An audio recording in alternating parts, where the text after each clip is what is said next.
Hello, guys. You're welcome again to Beyond the Classroom podcast. The last time I did an introduction into my podcast, and I just made a little bit of a explanation on the areas of the education system I like to concentrate on. And today I like to go on a very funny part because there has been rumors. I know a lot of you might be familiar with these sort of things about teachers, stereotypes about teachers. That's what I'm going to be talking about today.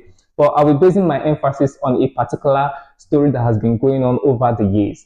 So there's this idea about teachers. There's this funny thing that we used to say about teachers when we were younger, and I know it has been carried on over the years to even the current generation of students and also practically every other person that is not a teacher. There is this joke about teachers actually measuring the yam they want to cook with a ruler. And also the fact that teachers always wear bent shoes. These are stereotypes about teachers, but these stereotypes are not totally wrong with the previous set of, the early teachers. They were so hardworking, but the unfortunate thing is that they were never rewarded for the level of hard work they put into. A lot of times you must have been hearing teachers are very stingy. But the question is this: nobody has ever asked how much are teachers being paid so that they will be so benevolent and also philanthropic to share the little monies that they have earned over the period of time. So, but what people don't really know is that this is actually a testament to the fact that teachers are highly underpaid, highly underpaid. And all of a sudden they have to learn to economize with the little ones with the little meager salaries that they earn with the level of work that they put into. So this stereotype have been going on over the years, and nobody, as funny as it is actually a serious issue too, because nobody has ever looked into the fact that why would somebody even why would somebody measure yam with a ruler? I know this is an exaggeration, obviously, but it tells you the level of stinginess that is associated with people that are labor teachers or people that are assumed to be in the teaching profession.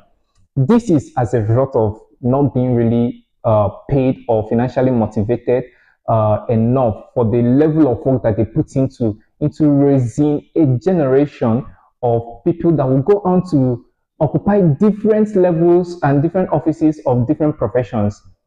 Now, a serious nation always have to budget very high amounts of investment into education, because let's take for instance, if there are no teachers, now will there be any profession? I remember when we were younger, we used to do this debate too about teachers and doctors who are more important to the society.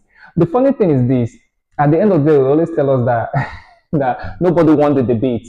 But for me, teachers should always win the debate. Not because I'm a teacher, though, because when I was younger, I always argued on the part of the doctors. But the fact is, if there are no teachers, there won't be any doctors. There won't be any profession. In fact, the level of development of a country is strictly tied to their education system, meaning that for a country that sees itself to be developed at a certain level of stage, the educational system should be very solid. And for the educational system to be very solid, that means we need to have very solid people that will pilot the affairs of this institution. And these are obviously teachers, who later go on to occupy both administrative and every aspect of the educational system. But first of all, you must be what? A teacher who understands the rudiments of nurturing a generation that will take over after a certain group of generation have already left.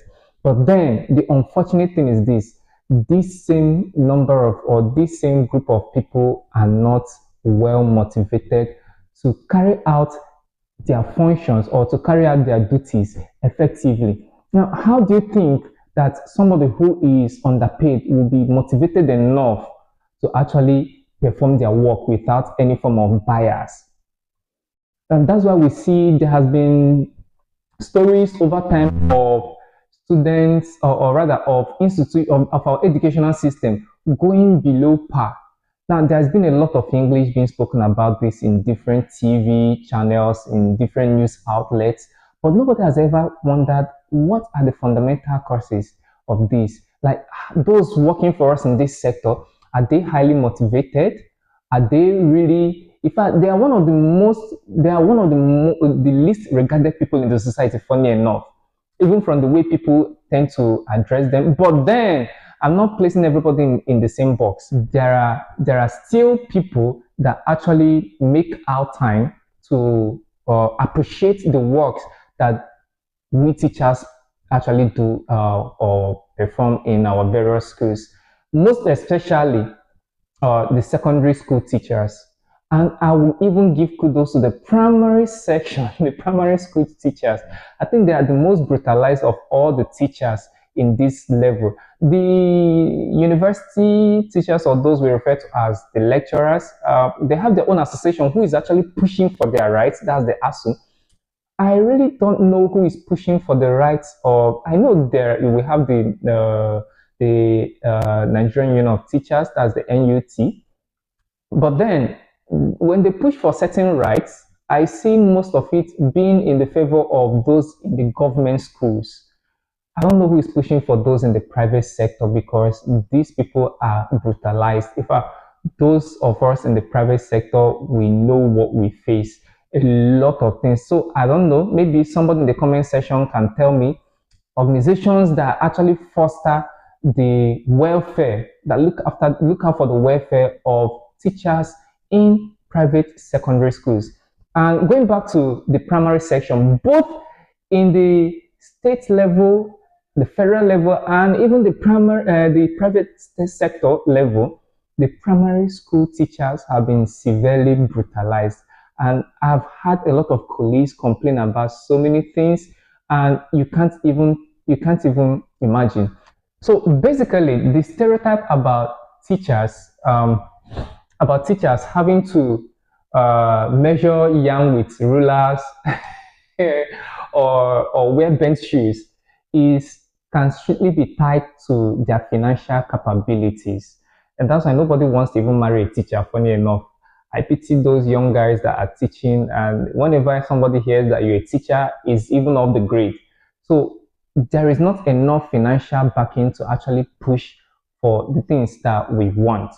Nobody is saying, let me tell you, no, everybody knows what to do. Everybody knows the kind of food to eat and the level of fashion they want to eat. But then everybody has to cut down their costs according to what they can actually provide at the moment. So finances is strictly tied to the stereotypes that teachers have been placed in, because measuring yam with a ruler and then wearing bench shoes. Okay, let's even look at the wearing of bench shoes.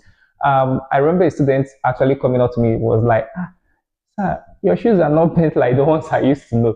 But the end point is this: we have to appreciate those that are in this sort of situation, because if you look critically at this, these people engage in extra or external activities outside the school environment, like private lessons, and sometimes you don't even have transport money to transport yourself to your to the house of your, maybe, of the person you are conducting a lesson for. So you have to trek, and then the one that bears the brunt is actually the shoes.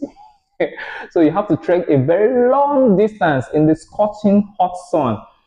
Over time, obviously, there'll be wear and tear, and then the shoe will start feeling the brunt. So we should actually, whenever you see a teacher, please squeeze at least 1 million naira into their hands because we need it. All right. So we should actually motivate those who help in nation building, and you can't really take away nation building away from teachers, because the development and technological advancement of any country, of any well-meaning country, is strictly tied to their education system.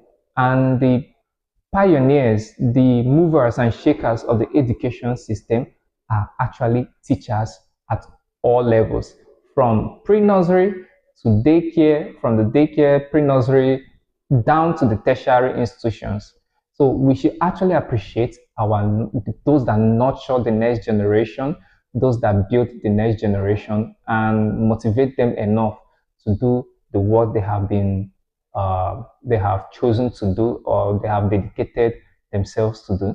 So in my next episode, please Always join me up as we discuss things from the perspectives of a teacher, and I would like to hear the students' experiences with their own teachers, what made them special, or what made them unique in some certain ways, be it good or bad. We would like to hear that, and keep in touch with this podcast as we go on this journey of educational experiences. Stay blessed.